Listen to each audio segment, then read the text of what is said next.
O sonho por um mundo melhor fazia parte do imaginário europeu do século XIX. E Kardec com certeza também cultivava esse sonho. Tanto que ele já aparece na primeira edição do Livro dos Espíritos. Agora, no livro A Gênese, que nós estamos estudando, você deve ter percebido desde o início como que ele foi construindo uma linha de raciocínio para levar o seu leitor a concluir, ao final, que nós estaríamos vivendo, naquela segunda metade do século XIX, o surgimento do que ele chama de uma nova era. Na Revista Espírita de abril de 1868, ele comenta um cálculo apresentado em 1840 por William Miller, nos Estados Unidos, com base no conjunto das profecias da Bíblia, e que indicava para mais ou menos entre 1843 e 1844 a volta de Jesus, quando o mundo sofreria profundas transformações. Essa tese, essa profecia rodou o mundo cristão da época e gerou uma grande expectativa que, como você e eu sabemos, não se concretizou. Daí surgiu o que foi chamado de o Dia do Grande Desapontamento, do qual nasceu em seguida a Igreja Adventista do Sétimo Dia que você conhece.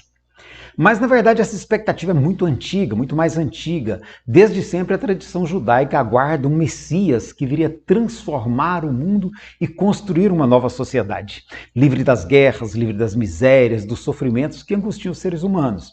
Essa era, inclusive, a esperança de Judas e de vários outros seguidores com relação à pessoa de Jesus.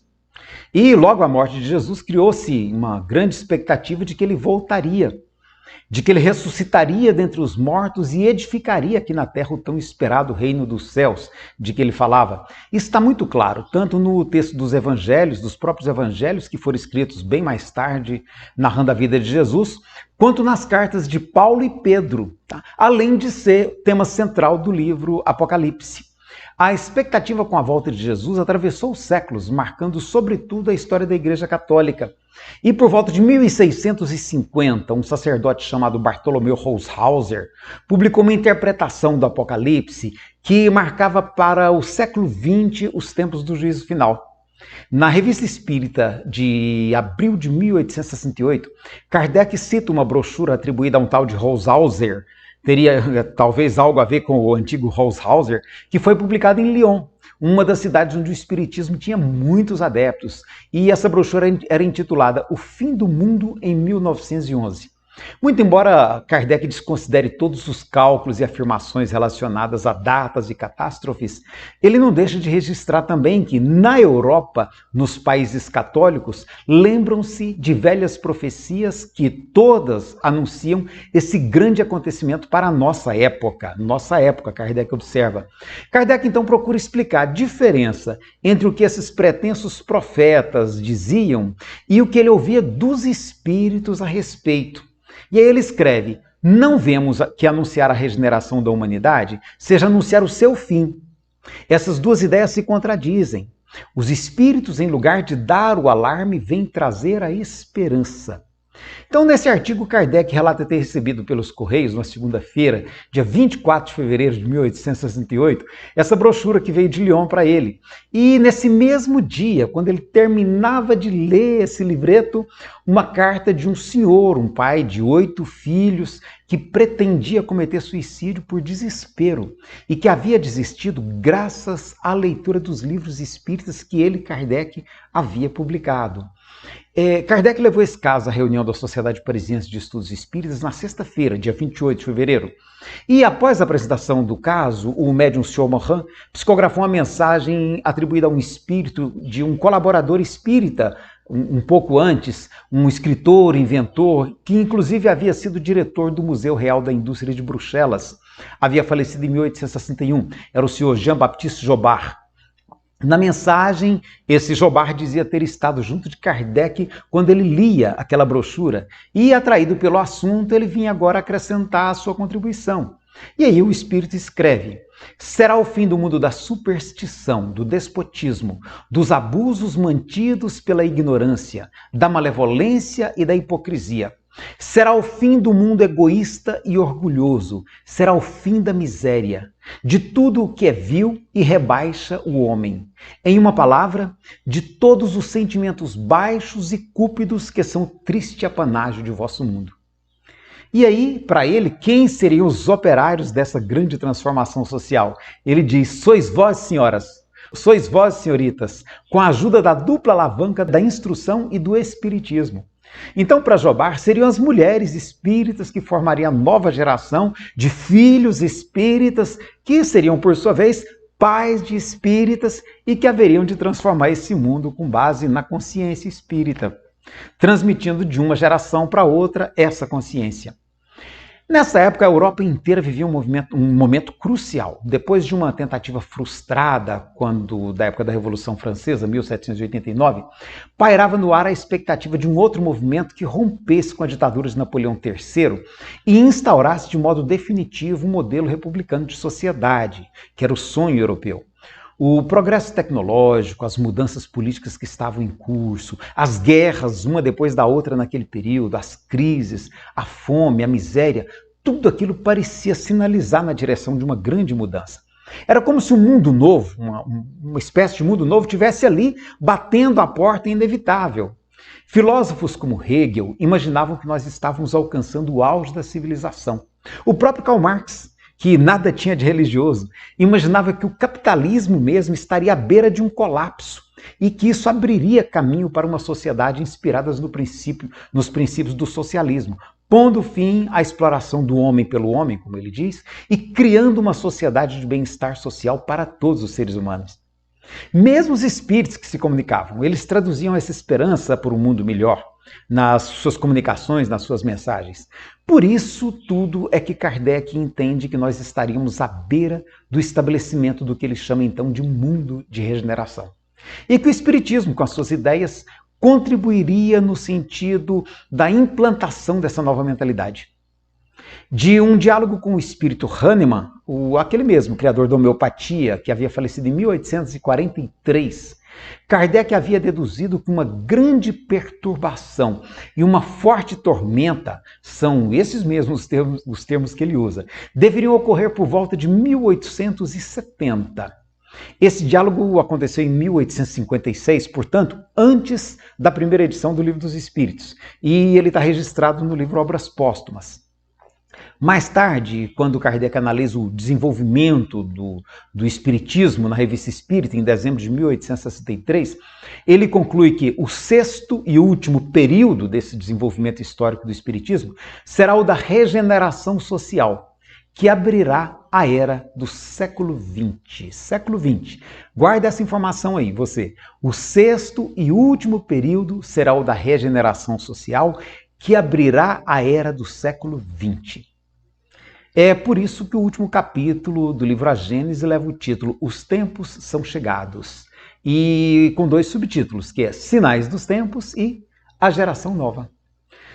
Para Kardec, as convulsões sociais que a Europa estava vivendo desde o final do século anterior eram bem aquilo que Jesus havia previsto como sendo os acontecimentos que marcariam o final dos tempos, quando ocorreria uma profunda transformação em nível planetário. Por isso, ele havia escrito lá no item 60 do capítulo anterior, que nós estudamos sábado passado: se compararmos a situação atual com os tempos descritos pelo Mestre como assinaladores da Era da Renovação, não poderemos deixar de convir em que muitas das suas predições estão presentemente se realizando. E daí a conclusão de que atingimos os tempos anunciados, o que confirmam em todos os pontos do globo os espíritos que se manifestam. Ele abre o capítulo 18 afirmando: são chegados os tempos, dizem-nos de todas as partes, marcados por Deus, em que grandes acontecimentos se vão dar para a regeneração da humanidade. Para ele, Kardec, a transformação que se avizinhava fazia parte de um grande processo planetário regido por leis naturais. As mudanças que estavam e estariam ocorrendo faziam parte do cumprimento dessas leis.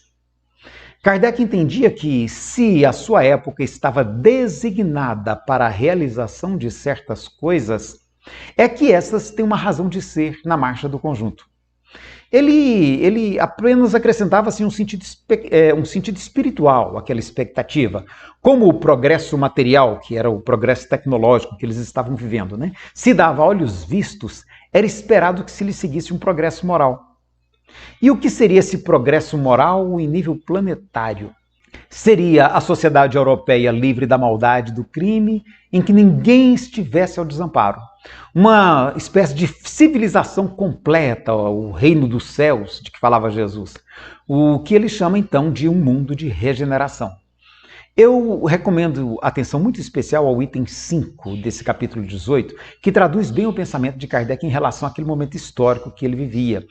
Que, no entendimento dele, quando faltava aos homens fazerem que reine entre si a caridade, a fraternidade e a solidariedade, que lhes assegurem o bem-estar moral.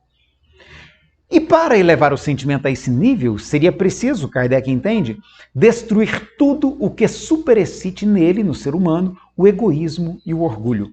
Isso implicaria, está lá no item 7, em profundas lutas das ideias, porque não são mais as entranhas do planeta que se agitam, são as da humanidade.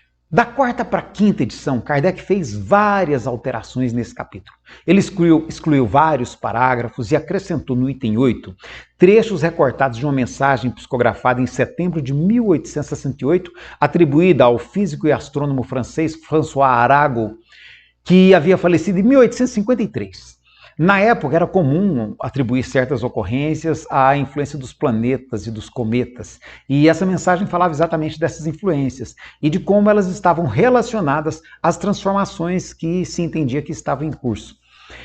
Kardec acrescentou outra no item 9, atribuída ao Dr. Berry, que, muito engraçado, tudo indica ser o Dr. James Berry, um cirurgião militar transexual, por sinal, falecido em 1865, que explicava como o mundo espiritual sofria o contragolpe de todas as comoções que agitam o mundo dos encarnados, tomando, de certo modo, parte ativa nessas mudanças que acontecem no ambiente material.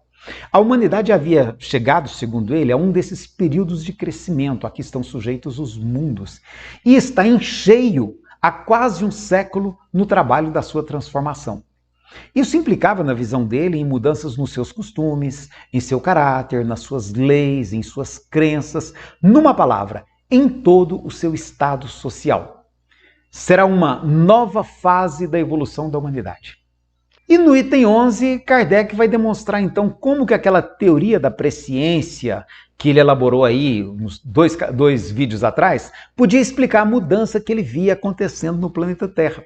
Os espíritos mais esclarecidos, no entendimento dele, por estarem fora do mundo corpóreo, conseguem ter uma visão mais abrangente do conjunto. E por isso mesmo eles são capazes de prever as mudanças que estão em curso aqui no nosso planeta. Assim como o agricultor sabe prever quando uma determinada árvore vai produzir frutos, também um espírito mais esclarecido, fora do ambiente material, tem como prever quando certas mudanças ocorrerão aqui na Terra, aqui no planeta Terra. Mas para que essa mudança aconteça, ele entendia que era necessário substituir uma parte da geração atual, a geração dele, por uma nova geração de espíritos mais propensos a essas mudanças que deveriam acontecer. Como ele vai procurar demonstrar a partir do item 27, a geração nova. E ele diz, para que os homens sejam felizes na terra, é preciso que somente a povoem espíritos bons, encarnados e desencarnados, que só se dediquem ao bem. Por isso que aqueles espíritos mais endurecidos, ele diz, irão espiar o endurecimento de seus corações, uns em mundos inferiores, outros em raças terrestres ainda atrasadas. E essa ideia de raças terrestres mais atrasadas, nós já vimos lá atrás que nós temos que ver isso com muito cuidado, porque ele se referia à África, à Índia, à China e aos povos originários das Américas. E hoje nós não podemos mais alimentar esse tipo de visão. Esses espíritos serão substituídos por espíritos melhores, que farão reinar em seu seio a justiça, a paz e a fraternidade. Pelos que os espíritos lhe haviam dito, Kardec entendeu que em cada criança que nascer, em vez de um espírito atrasado e inclinado ao mal, que antes nele encarnaria, virá um espírito mais adiantado e propenso ao bem. Essa nova geração não se comporá de espíritos eminentemente superiores, mas dos que, já tendo progredido, se acham predispostos a assimilar todas as ideias progressistas e estejam aptos a secundar o movimento de regeneração. Kardec entende que haverá, portanto, duas categorias de espíritos. De um lado, os retardatários que estão partindo, e de outro, os progressistas que estão chegando. Confirmando as previsões de Kardec em relação ao ano de 1870, realmente, de fato, exatamente nesse ano, o imperador Guilherme III iniciou uma guerra contra a Prússia e a França foi derrotada. Os operários franceses não aceitaram a derrota e resistiram à dominação prussiana. Com a França sem um governo liderando a resistência, os operários instituíram então um governo provisório formado exclusivamente por operários e estabeleceram a primeira experiência inspirada nas propostas sociais de Karl Marx, que foi denominada a Comuna de Paris. Eles fizeram eleições, criaram comitês de fábrica, reduziram a jornada de trabalho de todos os operários, proibiram o trabalho noturno, sobretudo para as mulheres, e inclusive o trabalho para crianças. Tá? Estabeleceram como metas educação pública e universal. O sonho desses operários não durou mais que 72 dias, quando, patrocinado pelos ricos industriais franceses, o presidente interino Adolf Thiers arregimentou um exército mercenário e assassinou brutalmente algo em torno de 20 mil operários, considerando homens, mulheres e crianças, pondo fim à primeira tentativa de instauração oficial de uma sociedade comunal na nossa história. E aí nós começamos a discutir lá no nosso grupo algumas dessas questões que desafiam a nossa reflexão. Lembra quando eu te pedi para anotar lá quando Kardec disse que o século XX marcaria o período da regeneração social? Pois é, então a gente começou a conversar a respeito do seguinte, considerando que no século XX nós tivemos duas guerras mundiais, uma delas inclusive nuclear, Segunda Guerra, nas quais morreram em torno de 100 milhões de pessoas. E depois disso nós tivemos ainda a Guerra Fria, a Guerra do Vietnã, a Guerra do Kuwait. Será que nós podemos mesmo afirmar que o século XX marcou esse período da regeneração social, como Kardec previu? Observando o panorama do mundo, você acha que aconteceu mesmo aquele afastamento dos espíritos renitentes no mal que seriam relegados para mundos inferiores? E as pessoas que reencarnaram em seguida, você acha que realmente eram espíritos melhores, vindos de planetas mais elevados? Na época de Kardec, nós tínhamos aqui na Terra 1,2 bilhão de pessoas.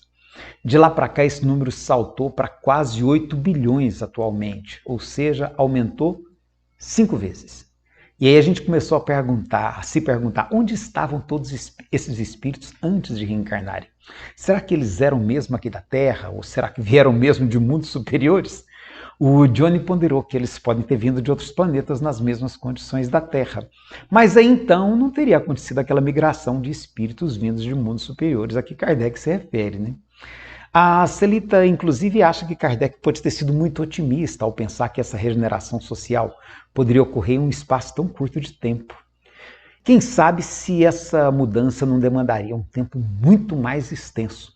O John, inclusive, acha que ela já está acontecendo, mas lentamente, desde o século anterior a Kardec, como ele mesmo diz, né, o Espírito disse para ele, mas que essa transformação não será tão imediata quanto se supunha e que ela pode demorar milênios. Afinal, ele disse para nós lá, Deus tem um propósito para este mundo.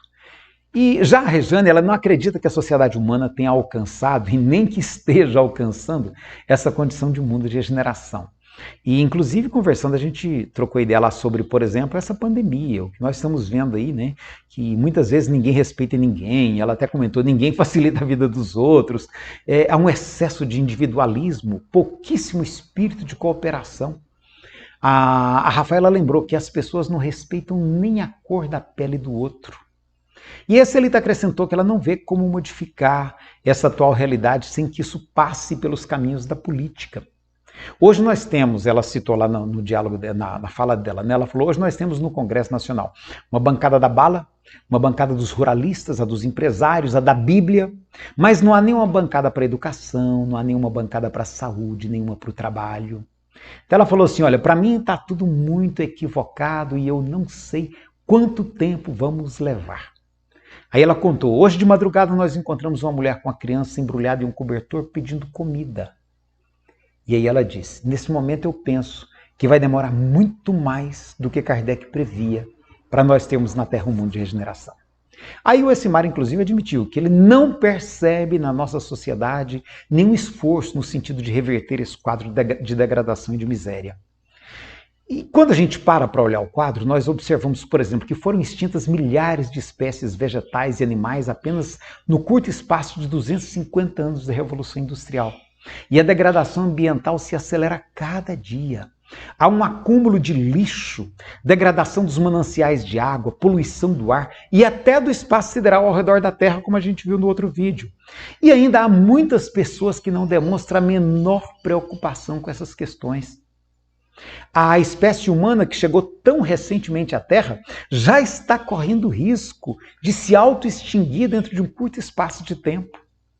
O próprio povo ariano que Emmanuel imaginou lá em A Caminho da Luz, que lideraria o processo da regeneração social, foi o que promoveu o Holocausto, assassinando 6 milhões de judeus na maior tragédia da nossa história.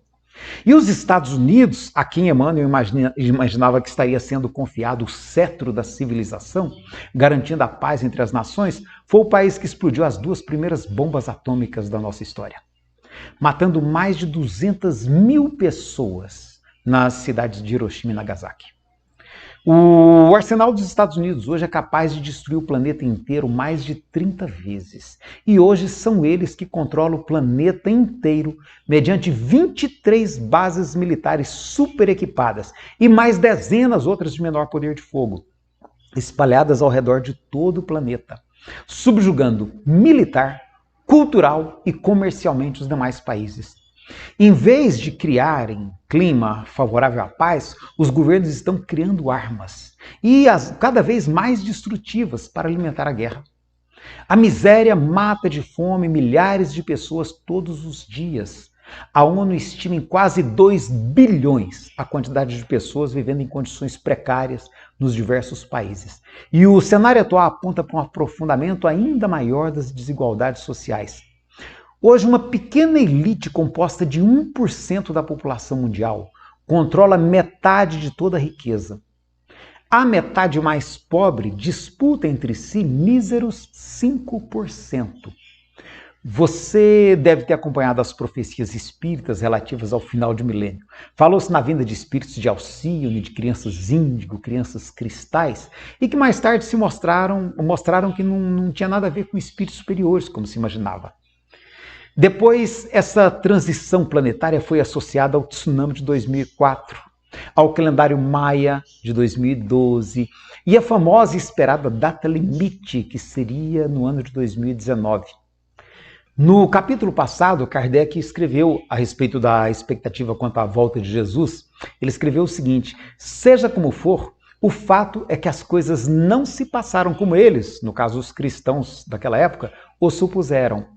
E aí eu pergunto, será que nós podemos aplicar esse mesmo raciocínio a essa expectativa que nós cultivamos quanto ao mundo de regeneração?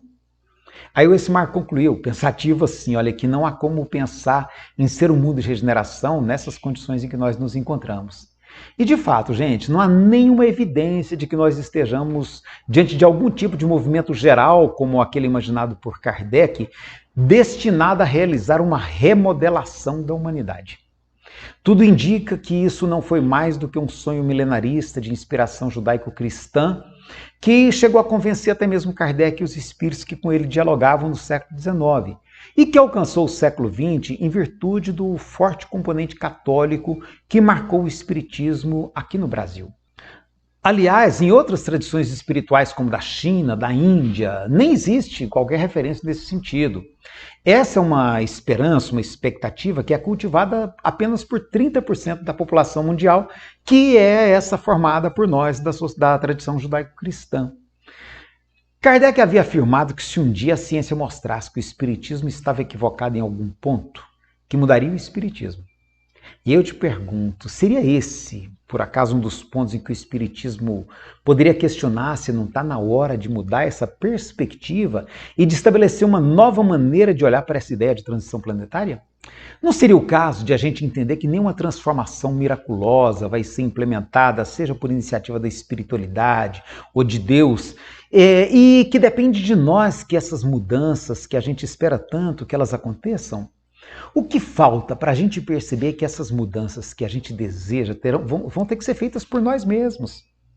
E é de nós que depende a construção de um mundo melhor para todos os seres humanos. Será que não seria esse o nosso teste moral de superação do individualismo, do egoísmo e da prevalência da solidariedade e da fraternidade? Em vez de a gente desejar egoística e presunçosamente que os maus, os outros que são maus, sejam expulsos da Terra, será que a gente não deveria abraçar a tarefa da educação coletiva? No item 17 desse capítulo, Kardec escreveu que a fraternidade deve ser a pedra angular da nova ordem social. Ele entendia que a humanidade já estaria, na época dele, mais madura, como consta lá nos itens 20 e 21, e que é assim que vemos fundar-se uma imensidade de instituições protetoras, civilizadoras e emancipadoras, sob o influxo e por iniciativa de homens evidentemente predestinados à obra da regeneração. Que as leis penais se impregnam dia a dia de sentimentos mais humanos. Os preconceitos de raça se enfraquecem, os povos começam a considerar-se membros de uma grande família. No sonho kardeciano, essa nova sociedade teria por divisa caridade, fraternidade, benevolência para com todos, tolerância para com todas as crenças. Ele imaginava que o que ele chamava de os homens progressistas descobrirão nas ideias espíritas uma poderosa alavanca, e o espiritismo achará nesses novos homens espíritos inteiramente dispostos a acolhê-lo. A acolher, no caso, as ideias espíritas. Nós sabemos hoje que não serão propriamente os espíritas ou nem mesmo o espiritismo, mas sim uma grande legião de pessoas identificadas com essas novas ideias de se criar na Terra um mundo melhor e mais feliz para todos, e não apenas para alguns, um mundo fundamentado na solidariedade, na fraternidade, um mundo sem miséria, sem fome, onde todas as pessoas têm a oportunidade de se voltar para o cultivo do espírito, do sentimento, das artes, superando o apego às questões materiais, o consumismo e aos vícios que comprometem a felicidade humana. Há hoje inúmeras iniciativas nessa direção. Pessoas que se voluntariam para causas humanitárias, programas destinados a promover a inclusão social de populações em situação de vulnerabilidade, pessoas idealistas que lutam em favor das minorias, pessoas que lutam em favor, por exemplo, das populações indígenas, da superação dos preconceitos contra as comunidades LGBT, do meio ambiente e de tantas outras causas que são indispensáveis a esse novo mundo tão sonhado. Ao longo de toda a sua obra, desde lá da primeira edição do Livro dos Espíritos, Kardec vislumbra dois caminhos. O primeiro deles, a adesão individual de cada um de nós, seres humanos, a essa nova proposta de vida fundamentada nos valores do Evangelho de Jesus. E a outra, a segunda, seria a transformação, a mudança das instituições sociais, das leis, dos modelos sociais, modelos econômicos, de modo a estruturarmos um modelo social que contemple o interesse de todos e não apenas da parcela melhor favorecida na sociedade. Mas para isso seria necessário conquistar a adesão da maioria, entende Kardec, que uma vez decidida nessa direção, atrairia para o seu lado a multidão dos indecisos. A minoria resistente seria arrastada pela força das mudanças. Agora, a grande questão que se coloca como reflexão final do estudo do livro A Gênese é uma pergunta que cada um de nós deve fazer para si mesmo. Nessa luta de interesses e divisões de mundo, de que lado eu estou colocado? Minhas ações estão em sintonia com os valores do Evangelho ou com o conservadorismo do mundo? Kardec chamava de progressistas as pessoas que se alinhavam a esse projeto de um mundo melhor. Mas a gente sabe que há muitas pessoas que ainda pretendem manter o nosso mundo preso àquelas convenções que marcaram e ainda marcam esse mundo tão contraditório que a gente vê, ainda hoje, tão carente de mudanças. Kardec falava de uma luta de ideias. E a pergunta que eu quero lhe fazer para encerrar esse nosso estudo é: de que lado dessa luta de ideias você pretende se situar?